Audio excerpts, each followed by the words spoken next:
14A5. Ruang kolaborasi. Budaya positif. Oleh kelompok 3. 1. Nirmayanti I. Talalu. 2. Maya S. Jafar. 3. Anton Ahmad. Calon guru penggerak Angkatan 10. Kabupaten Gorontalo. Kasus 1. Guru matematika dan wali kelas 8, Ibu Santi sakit, sehingga tidak dapat masuk dan mengajar. Akhirnya dicarikan guru pengganti, Ibu Eni. Ibu Eni baru 2 tahun menjadi guru SMP. Beberapa murid perempuan, Vivi dan Natali, mengetahui hal ini dan mulai menggunakan kesempatan dan bersikap seenaknya, tertawa dan tidak mengindahkan kehadiran Ibu Eni. Ibu Eni mencoba menyapa Vivi dan Natali dengan ramah, sambil mengingatkan mereka untuk tetap fokus pada pengerjaan tugas. Ayolah tugasnya dikerjakan, nanti ibu ditegur bapak kepala sekolah kalau kalian tidak kerjakan tugas. Tolong bantu ibu ya. Namun Vivi dan Natali malah jadi tertawa, ah ibu, santai saja bu. Mereka tetap tidak mengerjakan tugas dan malah mengobrol. Keesokan harinya, Ibu Santi memanggil Vivi dan Natali serta menanyakan tentang laporan Ibu Eni. Ibu Santi menanyakan apakah mereka bersedia melakukan memperbaiki permasalahan yang ada. Vivi dan Natali sempat ragu-ragu dan membela diri, namun pada akhirnya mengatakan akan meminta maaf. Ibu Santi menanggapi bahwa tindakan itu boleh saja dilakukan bila mereka sungguh-sungguh ingin meminta maaf, namun Ibu Santi menanyakan kembali, apa yang mereka bisa lakukan untuk menggantikan rasa tidak dihormati Ibu Santi. Baik Vivi maupun Natali mengakui bahwa perilaku mereka tidak sesuai dengan keyakinan kelas. Ibu Santi melanjutkan kembali apa yang akan mereka lakukan untuk memperbaiki masalah. Apakah ada gagasan? Setelah berpikir sejenak, Natali dan Vivi mengusulkan bagaimana kalau mereka mengadakan sebuah diskusi kelompok dengan teman-teman sekelasnya. Tema yang mereka pilih adalah penerapan keyakinan kelas, terutama tentang sikap saling menghormati dan bagaimana penerapannya di kehidupan sehari-hari di sekolah.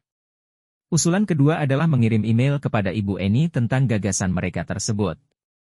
Mereka pun memberitahu Ibu Eni bahwa mereka telah memberitahu kepala sekolah, Pak Hasan, bila lain waktu ada ketiadaan guru, maka mereka akan mengusulkan Ibu Eni sebagai guru pengganti.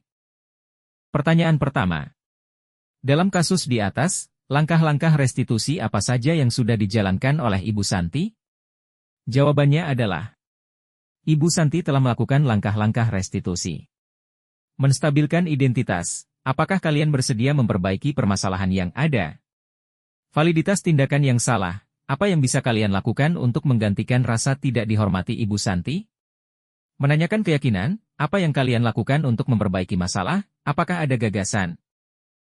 Pertanyaan kedua. Menurut Anda, apakah restitusi yang diusulkan Vivi dan Natali sudah sesuai dengan pelanggaran yang telah dibuat?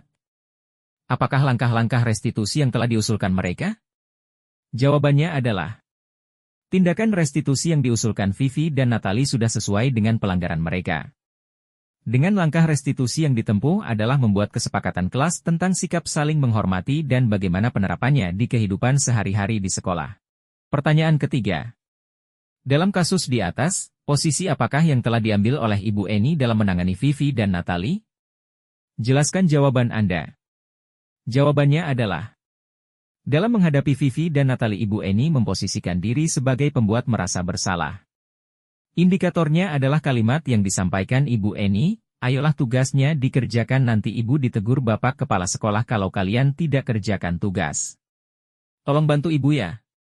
Pertanyaan terakhir. Jika Anda adalah Pak Hasan, bagaimana Anda menyikapi langkah yang ditempuh Ibu Santi? Jawabannya adalah, langkah yang ditempuh Ibu Santi sudah benar, karena Ibu Santi sudah memposisikan diri sebagai manajer, yakni posisi di mana guru berbuat sesuatu bersama dengan murid melakukan dialog bersama Vivi dan Natali, mempersilahkan murid mempertanggungjawabkan perilakunya, mendukung murid agar dapat menemukan solusi atas kesalahannya. Kasus kedua. Sabrina hari itu bangun terlambat, dan terburu-buru sampai di sekolah. Dia pun akhirnya sampai di gerbang sekolah, tapi baru menyadari kalau tidak menggunakan sepatu hitam seperti tertera di peraturan sekolah. Di depan pintu kelas, Bapak Lukman memperhatikan sepatu Sabrina yang berwarna coklat. Sabrina berusaha menjelaskan bahwa dia terburu-buru dan salah mengenakan sepatu. Pak Lukman menanyakan Sabrina, apa peraturan sekolah tentang seragam warna sepatu? Sabrina menjawab sudah mengetahui sepatu harus berwarna hitam, namun terburu-buru dan salah mengenakan sepatu, selain tidak mungkin kembali pulang karena rumahnya jauh sekali. Pak Lukman tetap bersikeras pada peraturan yang berlaku dan mengatakan, ya sudah, kamu sudah melanggar peraturan sekolah. Kamu salah. Sudah terlambat, salah pula warna sepatunya. Segera buka sepatumu kalau tidak bisa mengenakan warna sepatu sesuai peraturan. Sabrina meminta maaf dan memohon kembali kepada Pak Lukman agar tetap dapat mengenakan sepatunya dan berjanji tidak akan mengulang kesalahannya. Namun Pak Lukman tidak mau tahu, tidak, kamu telah melanggar peraturan sekolah, kalau tidak sanggup ambil sepatu di rumah atau diantarkan sepatu ke sekolah, ya sudah kamu tidak bersepatu saja seharian di sekolah. Sekarang copot sepatumu dan silakan belajar tanpa sepatu seharian. Sabrina pun dengan berat hati mencopot sepatunya dan memberikannya kepada Pak Lukman. Seharian dia tidak berani berkeliling sekolah karena malu, dan lebih banyak berdiam diri di kelas tanpa alas sepatu. Pertanyaan pertama. Dalam kasus di atas, sikap posisi apakah yang diambil oleh Bapak Lukman? Jelaskan, apakah indikatornya? Jawabannya adalah posisi seorang penghukum. Indikatornya ya sudah, kamu sudah melanggar peraturan sekolah. Kamu salah. Sudah terlambat, salah pula warna sepatunya. Segera buka sepatumu kalau tidak bisa mengenakan warna sepatu sesuai peraturan. Pertanyaan kedua. Bila Bapak Lukman mengambil posisi seorang manajer, apa yang akan dikatakannya? Pertanyaan-pertanyaan seperti apakah yang akan diajukan ke Sabrina? Jelaskan. Jawabannya adalah, jika mengambil posisi seorang manajer, pertanyaan yang harus dikatakan oleh Pak Lukman adalah, apakah kamu meyakini keyakinan kelas yang telah disepakati? Jika kamu meyakininya, apakah kamu mau memperbaiki kesalahanmu sekarang? Apa rencanamu untuk memperbaikinya? Pertanyaan ketiga. Kira-kira bila Anda adalah kepala sekolah di sekolah tersebut, nilai kebajikan apa yang ingin dituju oleh peraturan harus berwarna hitam? Bagaimana Anda menyikapi langkah yang diambil Pak Lukman mengenai kasus tersebut? Jawabannya adalah, nilai kebajikan yang dituju adalah disiplin positif, komitmen dan tanggung jawab. Harusnya memberikan pengertian pada Pak Lukman untuk tidak memberikan hukuman yang dapat membuat Sabrina merasa malu. Hukumannya cukuplah hanya dengan menasehati Sabrina untuk selalu menaati aturan keyakinan kelas yang ada dan tidak mengulangi kesalahan yang sama. Kasus ketiga. Ibu Dani sedang menjelaskan pelajaran bahasa Inggris di papan tulis, namun beliau memperhatikan bahwa Fajar malah tidur-tiduran dan tampak acuh tak acuh pada pelajarannya. Fajar coba jawab pertanyaan nomor 3. Maju ke depan dan kerjakan di papan tulis. Fajar pun tampak malas-malasan maju ke depan, dan sesampai di depan papan tulis pun, Fajar hanya diam terpaku, sambil memegang buku bahasa Inggrisnya dan memainkan spidol di tangannya. Ayo Fajar, makanya jangan tidur-tiduran, lain kali perhatikan. Sudah sana, duduk kembali, kira-kira siapa yang bisa? Fajar pun kembali duduk di bangkunya. Hal seperti ini sudah seringkali terjadi pada Fajar, seperti tidak memperhatikan, acuh tak acuh, dan nilai-nilainya pun tidak terlalu baik untuk pelajaran bahasa Inggris. Pada saat ditegur oleh Ibu Dani, Fajar hanya menjawab, tidak tahu Bu. Ibu Dani pun menjawab lirih, gimana kamu Fajar, kamu tidak kasihan sama ibu ya, ibu sudah capek-capek mengajarkan kamu. Tidak kasihan sama ibu, dan Fajar pun diam membisu. Pertanyaan pertama. Posisi kontrol apa yang diambil oleh Ibu Dani dalam pendekatannya kepada Fajar? Jawabannya adalah membuat rasa bersalah. Gimana kamu Fajar, kamu tidak kasihan sama ibu ya, ibu sudah capek-capek mengajarkan kamu. Tidak kasihan sama ibu? Pertanyaan kedua. Membaca sikap Fajar, kira-kira kebutuhan apa yang diperlukan oleh Fajar? Jawabannya adalah kemungkinan kebutuhan yang diperlukan oleh Fajar. 1. Kebutuhan kasih sayang dan diterima. Kebutuhan untuk disayangi dan diterima meliputi kebutuhan akan hubungan dan koneksi sosial, kebutuhan untuk memberi dan menerima kasih sayang dan kebutuhan untuk merasa menjadi bagian dari suatu kelompok. Fajar butuh bimbingan atas dasar rasa kasih sayang, tanpa sikap marah. 2. Kesenangan. Fajar merasa bosan dengan pembelajaran yang hanya menggunakan ceramah. Butuh diterapkannya metode pembelajaran yang menarik dan menyenangkan. Kebutuhan akan kesenangan adalah kebutuhan untuk mencari kesenangan, bermain, dan tertawa. Pertanyaan ketiga. Bila mana Ibu Dani mengambil posisi pemantau, apa yang akan dilakukan atau dikatakan olehnya? Pertanyaan-pertanyaan seperti apa yang akan diajukan? Jelaskan. Jawabannya adalah, jika mengambil posisi seorang manajer, pertanyaan yang harus dikatakan oleh Pak Lukman adalah 1. Fajar, apa yang telah kamu lakukan tadi? 2. Kamu ingat dengan peraturan kelas kita? 3. Apa konsekuensi dari tindakan yang kamu lakukan? 4. Baiklah kalau begitu nanti pada jam istirahat kamu menemui ibu lagi untuk melaksanakan konsekuensi dari apa yang telah kamu lakukan tadi. Pertanyaan terakhir. Apabila Anda adalah kepala sekolah di sekolah Fajar dan mengetahui hal ini, bagaimana tindak lanjut Anda? Jawabannya adalah, bila kita sebagai kepala sekolah maka kita memposisikan diri sebagai manajer untuk permasalahan yang ada di kelas Ibu Dani. Saya sebagai kepala sekolah perlu melakukan coaching terhadap Ibu Dani dengan menggunakan pendekatan tahap segitiga restitusi di dalamnya untuk menyelesaikan permasalahan pada pembelajaran Ibu Dani. Kasus keempat. Anto dan Dino sedang bermain bersama di lapangan basket, dan tiba-tiba terlibat dalam sebuah pertengkaran adu mulut. Dino pun menjadi emosi dan mengadakan kontak fisik, menarik kemeja Anto dengan kasar, sampai 3 kancingnya terlepas. Pada saat itu guru piket langsung melai mereka, dan membawa mereka ke ruang kepala sekolah. Ibu Suti sebagai kepala sekolah berupaya menenangkan keduanya, terutama Dino. Dino, sepertinya kamu saat ini sedang marah sekali. Mendengar itu, Dino pun mengalir bercerita tentang kekesalan hatinya.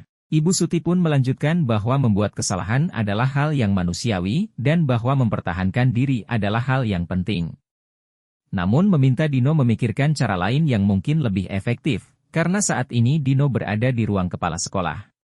Ibu Suti melanjutkan bertanya tentang keyakinan sekolah yang disepakati, serta apakah Dino bersedia memperbaiki kesalahan yang telah dilakukan terhadap Anto? Dino pun akhirnya perlahan mengangguk. Kemudian Ibu Suti balik bertanya kepada Anto, hal apa yang bisa dilakukan Dino untuk memperbaiki masalah. Anto menjawab, saya perlu kancing saya diperbaiki Bu. Ibu, saya akan sangat marah kalau melihat kancing baju saya sampai copot 3 kancing begini. Ibu Suti pun kembali bertanya ke Dino apakah yang akan dia lakukan untuk menggantikan 3 kancing Anto yang terlepas? Dino berpikir sejenak, namun menjawab, wah tidak tahu Bu, saya lem kembali mungkin ya Bu. Ibu Suti berpikir sebentar dan menanggapi, kalau dilem akan mudah terlepas kembali Dino. Bagaimana kalau kamu menjahitkan saja, bersediakah kamu? Dino tampak ragu-ragu dan menanggapi, menjahit? Mana saya tahu bagaimana menjahit Bu. Ibu Suti meneruskan, apakah kamu bersedia belajar menjahit? Dino berpikir sejenak, memandang ke meja Anto, dan menanggapi, yang mengajari saya siapa Bu? Dengan cepat Ibu Suti menjawab, Pak Irfan, guru tata busana. Dino kembali diam sejenak, memandang ke meja Anto yang tanpa kancing. Akhirnya Dino mengangguk tanda menyetujui dan sepanjang siang itu Dino belajar menjahit dan memperbaiki kemeja Anto. Terakhir kali terlihat kedua anak laki-laki tersebut, Dino dan Anto pada jam pulang sekolah, mereka sudah bercengkrama dan bersenda gurau kembali. Pertanyaan pertama. Posisi kontrol apa yang telah dipraktikkan oleh kepala sekolah Ibu Suti? Hal-hal apa saja yang dilakukannya sehingga Anda berkesimpulan demikian? Jawabannya adalah, posisi kontrol yang dipraktikkan oleh kepala sekolah adalah sebagai manajer. Mempersilahkan murid untuk mempertanggungjawabkan perbuatannya. Memberikan pilihan solusi cara penyelesaian masalah. Pertanyaan kedua. Dalam kasus tersebut, bagaimana Dino dikuatkan, bagaimana Anto dikuatkan oleh Ibu Suti? Jawabannya adalah, penguatan untuk Dino adalah penguatan tentang keyakinan sekolah yang sudah disepakati. Kepala sekolah meminta Dino untuk memilih solusi untuk pemecahan masalah. Kepala sekolah meminta Dino untuk belajar menjahit kancing kemeja kepada Pak Irfan guru tata busana. Penguatan untuk Anto adalah penguatan tentang keyakinan sekolah yang sudah disepakati. Kepala sekolah menanyakan kepada Anto hal apa yang bisa dilakukan Dino untuk memperbaiki masalah. Pertanyaan terakhir. Kira-kira nilai-nilai kebajikan, keyakinan sekolah, apa yang dituju dalam kasus tersebut? Jelaskan. Jawabannya adalah, nilai-nilai kebajikan, keyakinan sekolah, yang menjadi panduan hendaknya bermuara pada profil pelajar Pancasila. Secara spesifik sesuai kasus yang diberikan, maka nilai-nilai kebajikan diambil dari petunjuk seumur hidup dan keterampilan hidup, Sebab nilai-nilai kebajikan dari acuan yang lain sudah tertuang, dan bagian ini juga dapat dijadikan sebagai nilai dasar yang dapat dipedomani sepanjang hayat. Oleh karena itu kepala sekolah berinisiatif bagaimana masalah diselesaikan oleh Dino. Ada inisiatif untuk mencari solusi terkait dengan menguatkan nilai-nilai yang mereka yakini, mengenai kancing baju Anto yang terlepas disebabkan oleh Dino. Nilai kebajikan yang dituju adalah nilai persahabatan, saling mengasihi, bertanggung jawab. Nilai-nilai kebajikan tersebut dapat dilihat pada narasi berikut. Dino berpikir sejenak, memandang ke meja Anto, dan menanggapi, yang mengajari saya siapa Bu? Dengan cepat Ibu Suti menjawab, Pak Irfan, guru tata busana. Dino kembali diam sejenak, memandang ke meja Anto yang tanpa kancing. Akhirnya Dino mengangguk tanda menyetujui dan sepanjang siang itu Dino belajar menjahit dan memperbaiki kemeja Anto. Terakhir kali terlihat kedua anak laki-laki tersebut, Dino dan Anto pada jam pulang sekolah, mereka sudah bercengkrama dan bersenda gurau kembali. Atas perhatiannya diucapkan. Terima kasih. Salam guru penggerak.